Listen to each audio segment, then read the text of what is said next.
ನಮಸ್ಕಾರ, ಶುಭೋದಯ ಪ್ರೀತಿಯ ವೀಕ್ಷಕರೆಲ್ಲರಿಗೂ ಸಂಕಲ್ಪ ಸತಿ ಕಾರ್ಯಕ್ರಮಕ್ಕೆ ಆತ್ಮೀಯ ಪ್ರೀತಿಯ ಸ್ವಾಗತ ಹೇಳ್ತಾ ಇರೋದು ನಾನು ಉಷಾ.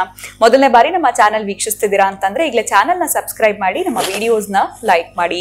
ಮನುಷ್ಯ ಅಂದಮೇಲೆ ಸಾಕಷ್ಟು ರೀತಿಯಾಗಿರುವಂತಹ ತೊಂದರೆಗಳು, ಕಷ್ಟಗಳು, ಸಮಸ್ಯೆಗಳಿಗೆ ಒಳಗಾಗಿರ್ತಾರೆ.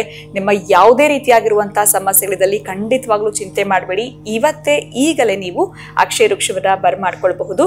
ಸಾಕಷ್ಟು ಜನ ಕಾರ್ಯಕ್ರಮವನ್ನ ಹೊಸ ವೀಕ್ಷಕರು ವೀಕ್ಷಿಸ್ತಿದ್ದೀರಾ, ಇದ್ರ ಬಗ್ಗೆ ನಿಮಗೆ ಹೆಚ್ಚಿನ ಮಾಹಿತಿ ಬೇಕು, ಇನ್ನು ಅಕ್ಷಯ ವೃಕ್ಷವನ್ನ ಬರ್ಮಾಡ್ಕೊಳ್ಬೇಕು ಅಂತಂದ್ರೆ ಸ್ಕ್ರೀನ್ ಮೇಲೆ ಕೂಡ ಸಂಖ್ಯೆಗಳು ಬರ್ತಾ ಇದೆ, ಖಂಡಿತವಾಗ್ಲೂ ನಿಮಗೆ ಸಹಾಯ ಆಗುತ್ತೆ. ಇನ್ನು ಎಂದಿನಂತೆ ಇವತ್ತಿನ ಕಾರ್ಯಕ್ರಮದಲ್ಲಿ ನಮ್ಮ ಜೊತೆಲಿದ್ದಾರೆ ಸ್ಪಿರಿಚುವಲ್ ಗುರು ಡಾಕ್ಟರ್ ವಿಷ್ಣುದತ್ತ ಗುರುಜಿ ಅವರು.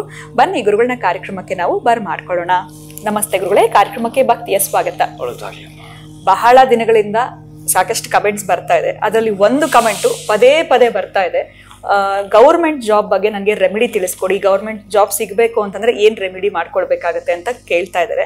ಇದೇ ವಿಚಾರನ ನಿಮ್ ಮುಂದೆ ಕೇಳಲೇಬೇಕು ಅಂತ ನಾನು ಅನ್ಕೊಂಡೆ. ಅದನ್ನ ನೋಡಿದ್ಮೇಲೆ ಅಟ್ಲೀಸ್ಟ್ ಅವರಿಗೆ ಅನುಕೂಲ ಆಗೋದ್ರ ಜೊತೆನಲ್ಲಿ ಬೇರೆಯವ್ರು ಯಾರಾದ್ರೂ ಪ್ರಯತ್ನ ಪಡ್ತಾ ಇದ್ರೆ ಅವ್ರಿಗೂ ಕೂಡ ಅನುಕೂಲ ಆಗ್ಲಿ ಅಂತ ಈ ವಿಡಿಯೋ ಮುಖಾಂತರ ಗುರುಗಳೇ, ಗೌರ್ಮೆಂಟ್ ಜಾಬ್ ಸಿಗ್ಬೇಕು ಅಂತ ತುಂಬಾ ಜನಕ್ಕೆ ಆಸೆ ಕನಸು ಇರುತ್ತೆ, ಅದನ್ನ ಹೇಗೆ ನನಸು ಮಾಡ್ಕೊಳ್ಳುವಂಥದ್ದು ಇದ್ರ ಬಗ್ಗೆ ತಿಳಿಸ್ಕೊಡಿ. ಓಂ ವಿಶ್ವಸ್ಮೈ ನಮಃ. ಪ್ರೀತಿಯ ಬಂಧುಗಳೇ, ಒಳ್ಳೆ ಪ್ರಶ್ನೆ ಅಮ್ಮ. ನಿಮಗೆ ಅವ್ರ ಕಾಮೆಂಟ್ ತಗೊಂಡ್ರೆ ಇನ್ನೂ ಉತ್ತಮ, ಎಲ್ಲ ಅವ್ರಿಗೆ ಸೊಲ್ಯೂಷನ್ ಸಿಗುತ್ತೆ. ಬಹಳ ಪ್ರಮುಖವಾಗಿರುವಂಥದ್ದು, ಯಾರು ಪದೇ ಪದೇ ಪದೇ ಪದೇ ಒಂದನ್ನೇ ಎತ್ತಿ ತೋರಿಸ್ತಿದ್ದಾರೋ, ಮಾತಾಡ್ತಿದ್ದಾರೋ, ಅದು ಬಹಳ ಅವಶ್ಯಕತೆ ಇದೆ ಅವರಿಗೆ, ಬಹಳ ಬೇಕಾಗಿರುವಂಥದ್ದು. ಕೆಲವರು ರೆಮಿಡಿ ಮಾಡಿಕೊಂಡಿರ್ತಾರೆ, ಇನ್ನು ಕೆಲವರು ಅದಕ್ಕೆ ಸಂಬಂಧಪಟ್ಟ ಪರಿಹಾರವನ್ನ ಯಜ್ಞದ ರೂಪದಲ್ಲೋ ಅಥವಾ ದಾನದ ರೂಪದಲ್ಲೋ ಏನೋ ಒಂದು ಮಾಡ್ಕೊಂಡಿರ್ತಾರೆ.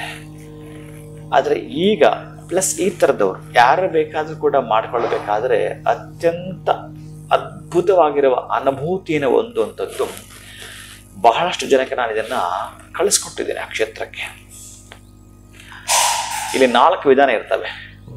ಒಂದನೇ ಹಂತ, 2ನೇ ಹಂತ, 3ನೇ ಹಂತ, 4ನೇ ಹಂತ. ಆ 4ನೇ ಹಂತದಲ್ಲಿ ಅದು ಏನಾಗಿದ್ರು ಸರಿನೇ ಅದಕ್ಕೆ ಪರಿಹಾರ ಸಿಗುತ್ತೆ. ಕೆಲವರಿಗೆ 1ನೇ ಹಂತದಲ್ಲೇ ಪರಿಹಾರಗಳು, 2ನೇ ಹಂತಕ್ಕೆ ಚಾನ್ಸೇ ಕೊಟ್ಟಿರಲ್ಲ ನಾನು ಇಲ್ಲಿ ತನಕ.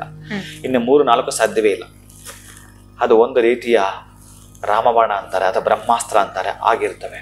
ಆದರೆ ಇವ್ರಿಗೆ ಪದೇ ಪದೇ ಅಂತ ನೀವು ಕೇಳಿದ್ರೆ ನಾನು ಹೇಳ್ತಾ ಇದ್ದೀನಿ, ನೀವೇನಾದ್ರೂ ಈ ಅಮ್ಮನವರ ದೇವಸ್ಥಾನದಲ್ಲಿ ಹೀಗೆ ನಿಂತಿರುತ್ತಾಳೆ, ಹೀಗೊಂದೇ ಕೈ ಮೇಲೆ ಇರುತ್ತೆ, ಅದರ ಮೇಲೆ ಗಿಳಿ ಇರುತ್ತೆ. ಆ ದೇವಿಯ ಎಡ ಹಸ್ತದ ಮೇಲೆ ಅಥವಾ ಭುಜದ ಮೇಲೆ ಗಿಳಿ ಇರುತ್ತೆ. ಏನು ಸೂಚಕ ಅಂತಂದ್ರೆ ಇದೆ, ನಿಮ್ಮ ಪ್ರಶ್ನೆಗೆ ಇದೆ ಉತ್ತರ. ಬಹಳ ಮುಖ್ಯವಾಗಿರತಕ್ಕಂಥ ಇದನ್ನೇ ಮೀನಾಕ್ಷಿ ದೇವಾಲಯ ಅಂತ ಕರೀತಾರೆ. ಮಧುರೈನ ಮೀನಾಕ್ಷಿ ದೇವಾಲಯಕ್ಕೆ ಹೋಗುವಂಥದ್ದು ನಿಮ್ಮ ಸೇವೆಯನ್ನ ಖುಷಿಯಿಂದ ಆನಂದವಾಗಿ ಮಾಡುವಂಥದ್ದು. ಆದರೆ ನೀವು ಆ ಗಿಳಿಯನ್ನ ನೋಡಿ ಬರುವಂಥದ್ದು, ಅದು ಏನು ಅಂತಂದ್ರೆ ವಾಹಕ, ಅದು ಒಂದು ದೈವಿಕ ವಾಹಕ ಅದು. ಆಮೇಲೆ ನೀವು ಎಲ್ಲೋ ಜಾಬ್ ಮಾಡ್ತಾ ಇದ್ದೀರಲ್ಲ, ಅವ್ರಿಗೂ ಕೂಡ ಅಪ್ಲೈ ಆಗತ್ತೆ. ಇದು ಏನಂತಂದ್ರೆ ಅಧಿಕಾರ ಮತ್ತೆ ಆನಂದ ಎರಡನ್ನೂ ಕೊಡುವಂಥ ಕ್ಷೇತ್ರ. ಕೆಲವರು ಅಧಿಕಾರ ಮಾಡ್ತಿರ್ತಾರೆ, ಇನ್ನು ವಿಧಿ ಇಲ್ಲ, ಸಂಸಾರ ನಡಿಬೇಕು, ಮೇಲಾಧಿಕಾರಿಗಳಿಂದ ಕಿರುಕುಳ, ಅಲ್ಲಿನವ್ರ ಅಕ್ಕಪಕ್ಕದವರಿಂದ ಕಿರುಕುಳ, ಇನ್ನೊಬ್ಬರ ಕಡೆಯಿಂದ ಜಲಸ್, ಮತ್ತೊಬ್ಬರ ಕಡೆಯಿಂದ ನೋವು, ಇನ್ನೊಬ್ಬರ ಕಡೆಯಿಂದ ಟ್ರಾನ್ಸ್ಫರ್ ಮಾಡಿಸ್ಬಿಡ್ತಾರೋ ಅನ್ನೋ ತೊಂದರೆ, ಇವೆಲ್ಲ ಖೇದಗಳು ಅನುಭವಿಸ್ತಿರುತ್ತಾರೆ. ಅಂಥವರಿಗೂ ಒಟ್ಟಾರೆ ಒಂದೇ ಒಂದು ಮಾತಲ್ಲಿ ಹೇಳಿದಾದ್ರೆ, ಆನಂದ ಮತ್ತೆ ಅಧಿಕಾರವನ್ನ ಪಡೆದುಕೊಳ್ಳಲಿಕ್ಕಿರತಕ್ಕಂಥ ಒಂದು ಕ್ಷೇತ್ರ ದಿವ್ಯ ದರ್ಶನ ಮಾಡಿಕೊಳ್ತೀನಿ ಅಂತಂದ್ರೆ ಅಮ್ಮನವರ ಹಸ್ತದ ಮೇಲಿರತಕ್ಕಂತಹ ಆ ವಾಹಕ ಶಕ್ತಿ ಆಗಿರತಕ್ಕಂತಹ ಗಿಳಿಯನ್ನ ನೋಡುವಂಥದ್ದು. ಮರೆಯದೇ ನೀವು ಅಮ್ಮನಿಗೆ ಗ್ರೀನ್ ಕಲರ್ ವಸ್ತ್ರವನ್ನ, ಒಟ್ಟಾರೆ ನಿಮಗೆ ರೆಡ್ ಇದೆಯಲ್ಲ, ನೀವು ಅಲ್ಲೇ ನಿಂತ್ಕೋಬೇಕು. ನೀವು ನಿಂತಿದ್ದೀರಿ, ಜಾಬ್ ಇಲ್ಲ, ನಿಮಗೆ ಬೇಕೋ ಗ್ರೀನ್ ಸಿಗ್ನಲ್ ಬಂದ್ರೆ ಮುಂದಕ್ಕೆ ಹೋಗ್ತೀರಿ. ಹಾಗೆ ನೀವು ಜಾಬ್ ಪಡ್ಕೊಳ್ಬೇಕೋ, ನೀವು ಆ ಗ್ರೀನ್ ವಸ್ತ್ರವನ್ನ ಅಮ್ಮನಿಗೆ ಕೊಟ್ಟಾಗ ಪಡ್ಕೊಂಡಾಗೆ. ಅವ್ರು ಯಾವತ್ತೂ ಒಂದೇನೋ ಉಡಿಸ್ತಾರೋ, ಒಟ್ಟಾರೆ ಅಮ್ಮನಿಗೆ ಮುಟ್ಟಿಸ್ತಾರೋ, ಇನ್ಯಾರು ಕೊಡ್ತಾರೋ, ಎಲ್ಲ 2ನೇದು. ನೀವು ಖುಷಿಯಿಂದ ಇನ್ನು ಅಲ್ಲಿ ಏನಾದ್ರು ಒಂದು ಸೇವೆ ಅಂತ, ಈಗ ನೀವು ಗೂಗಲ್ಗೆ ಹೋಗಿ ಮಧುರೈ ಮೀನಾಕ್ಷಿ ಟೆಂಪಲ್ ಅಂತ ಹೋಗಿ, ಆ ಮಧುರೈ ಮೀನಾಕ್ಷಿ ಯಾವತ್ತೂ ಒಂದು ಸೇವೆ ಅಂತ ಹುಡುಕಿ, ಅಷ್ಟನ್ನು ಸರ್ಚ್ ಮಾಡಿ ನೀವು ಇದನ್ನು ಮಾಡಿ ಒಂದು ದಿನ ಆಯ್ಕೆ ಮಾಡ್ಕೊಳ್ಳಿ. ಅಲ್ಲಿ ಏನು ಅಮ್ಮನಿಗೆ ವಿಶೇಷವಾಗಿ ನಾನು ಕುಳಿತುಕೊಂಡು ನೋಡಲಿಕ್ಕೆ ಪೂಜೆ ಇದೆ ಅದನ್ನೇ ನಾನು ಬುಕ್ ಮಾಡ್ತೀನಿ, ಅಭಿಷೇಕ ಮಾಡ್ತೀನಿ ಅಂತಂದರೆ ವಸ್ತ್ರದಾನವನ್ನು ಮಾತ್ರ ಮರೆಯದೆ ನೀವು ಅಮ್ಮನಿಗೆ ಕೊಡಬೇಕು. ನೀವು ಕೊಟ್ಟಿರೋ ವಸ್ತ್ರವನ್ನೇ ಅವತ್ತು ಉಡಿಸ್ತಾರೆ ಅಂತಂದರೆ ಇನ್ನು ಬೇಡವೇ ಬೇಡ, ಇನ್ನು ನೀವು ಆಪ್ಷನ್ ಇಲ್ಲ, ನಿಮಗೆ ಕೊಟ್ಟೆ ಕೊಡ್ತಾನೆ. ಬಹುಶಃ ಅಲ್ಲಿಗೆ ನಾನು ಸಂಕಲ್ಪ ಮಾಡ್ಕೊಂಡಿದ್ದೀನಿ ಅನ್ನೋವಾಗಲೇ ನಿಮ್ಗೆ ಸಿಕ್ತು ಅಂತಲೇ ಅರ್ಥ. ಅಂಥ ಅನುಭೂತಿ ಇರ್ತಕ್ಕಂಥದ್ದು. ಇನ್ನು ಆ ಗಿಳಿಗೂ ಅಮ್ಮನಿಗೆ ಆಸಕ್ತಿಗೂ ಆಮೇಲೆ ಮಾತಾಡಲ್ಲ ಅದು ಗಿಳಿ. ಈ ಮಾತಾಡೋ ಗಿಳಿಶಾಸ್ತ್ರ ಇದೆಯಲ್ಲ, ಆ ಗಿಳಿಶಾಸ್ತ್ರ ಸಮಂಜಸವಲ್ಲ. ಗಿಳಿ ಮಾತಾಡಲ್ಲ, ಮಾತಾಡಿರ್ತಕ್ಕಂಥದ್ದು. ಏನಾಗ ಮೀನಾಕ್ಷಿ ಅಂತಂದರೆ ಆಕೆಗೆ 3 ಸ್ತನಗಳಿರ್ತವೆ.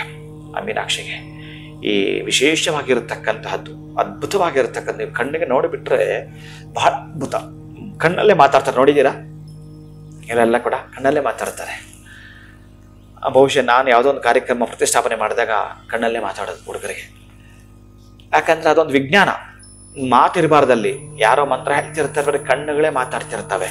ಈ ಮೀನು ಮರಿಗೆ ಆ ಕಣ್ಣಿಂದಲೇ ಆಹಾರ ಕೊಡೋದು, ಅದ್ರ ಕಣ್ಣಿಂದಲೇ ಆಹಾರ ಕೊಡೋದು. ಹಾಗೆ ಆ ಅಮ್ಮನ ಮೀನಾಕ್ಷಿಯನ್ನ ನೀವು ಕಣ್ಣನ್ನ ನೋಡ್ಬಿಟ್ರೆ ಅಂತಂದ್ರೆ, ಆ ಅಮ್ಮನ ಬಳಿ ಇರ್ತಕ್ಕಂಥ ಗಿಳಿಯನ್ನ ನೀವು ನೋಡ್ಬಿಟ್ರೆ ಅಂತಂದ್ರೆ, ನಿಮ್ಮ ಮತ್ತೆ ಇನ್ನೊಬ್ಬರ ಮಧ್ಯೆ ವಾಕ್ ಸಮರಕ್ಕೆ ಅವಕಾಶವಿರೋದಿಲ್ಲ.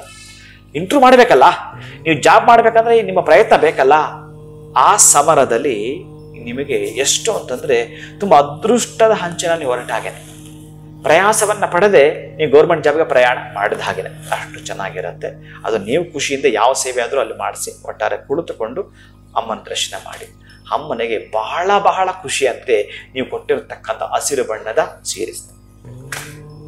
ಅಷ್ಟು ಅದ್ಭುತ ಖುಷಿ ಪಡುತ್ತಾಳಂತೆ. ಆ ಗಿಳಿನೊಮ್ಮೆ ದರ್ಶನ ಮಾಡಿ, ಒಂದು ಅರ್ಚನೆ ಮಾಡಿಸಿ, ಕುಂಕುಮಾರ್ಚನೆ ಮಾಡಿಸಿ, ಪ್ರಸಾದ ತಗೊಂಡು ಬನ್ನಿ, ನಿಮಗೆ ಜಾಬ್ ಕಟ್ಟಿಟ್ಟ ಬತ್ತು. ಖಂಡಿತ ಗುರುಗಳೇ, ಗೌರ್ಮೆಂಟ್ ಜಾಬ್ ಬೇಕು ಅಂತ ಹಲವಾರು ರೀತಿಯಾಗಿರುವಂತಹ ಪ್ರಯತ್ನ, ಸಂಕಲ್ಪ, ಪೂಜೆ ಎಲ್ಲವೂ ಕೂಡ ಮಾಡಿರ್ತಾರೆ. ಎಲ್ಲೋ ಒಂದು ಕಡೆ ಸಕ್ಸಸ್ ಸಿಕ್ಕಿಲ್ಲ ಅಂತಂದ್ರೆ ಮಧುರೆ ಮೀನಾಕ್ಷಿಯ ದರ್ಶನ ಪಡೆದುಕೊಳ್ಳುವಂಥದ್ದು, ವಿಶೇಷವಾಗಿ ಹಸಿರು ವಸ್ತ್ರದ ದಾನವನ್ನ ನಾವು ಮಾಡಬೇಕು ಅಂತ ತಿಳಿಸ್ಕೊಟ್ರಿ. ನಾವು ದೇವರಿಗೆ ಕೂಡ ಅದನ್ನ ನೀಡಬೇಕು ಅಂತ ತಿಳಿಸ್ಕೊಟ್ಟಿದ್ದೀರಾ. ವಿಶೇಷವಾಗಿ ಆ ಗಿಳಿನ ನೋಡುವಂಥದ್ದನ್ನ ಮರಿಬಾರ್ದು ಅಂತ ತಿಳಿಸಿದ್ರಿ. ಸುಮ್ಮನೆ ಹೋಗಿರ್ತೀವಿ, ಅರ್ಜೆಂಟ್ ಅಲ್ಲಿ ಕೈ ಮುಕ್ಕೊಂಡು ಬರ್ತಾ ಇರ್ತೀವಿ, ಅದು ವರ್ಕೌಟ್ ಆಗೋದಿಲ್ಲ. ಏನ್ ಮಾಡ್ಬೇಕು ಅಂತ ತಿಳಿಸ್ಕೊಟ್ರಿ. ಧನ್ಯವಾದಗಳು ಗುರುಗಳೇ, ನಮಸ್ಕಾರ. ಹರೇ ಶ್ರೀನಿವಾಸ. ಸೊ ಕಮೆಂಟ್ ಮಾಡಿದ್ದವ್ರು ಅಷ್ಟೇ ಅಲ್ಲ, ಬೇರೆಯವರು ಕೂಡ ಗೌರ್ಮೆಂಟ್ ಜಾಬ್ಗೆ ಪ್ರಯತ್ನ ಪಡ್ತಿದ್ದೀರಾ ಅಂತಂದ್ರೆ ಗುರುಗಳು ಈಗಷ್ಟೇ ತಿಳಿಸಿದಂತಹ ಈ ಒಂದು ರೆಮಿಡಿಯನ್ನ ಫಾಲೋ ಮಾಡಿ ಅಂತ ಹೇಳ್ತಾ ಕಾರ್ಯಕ್ರಮವನ್ನು ಮುಗಿಸುವಂತಹ ಸಮಯ ಆಗಿದೆ. ನಮಸ್ಕಾರ.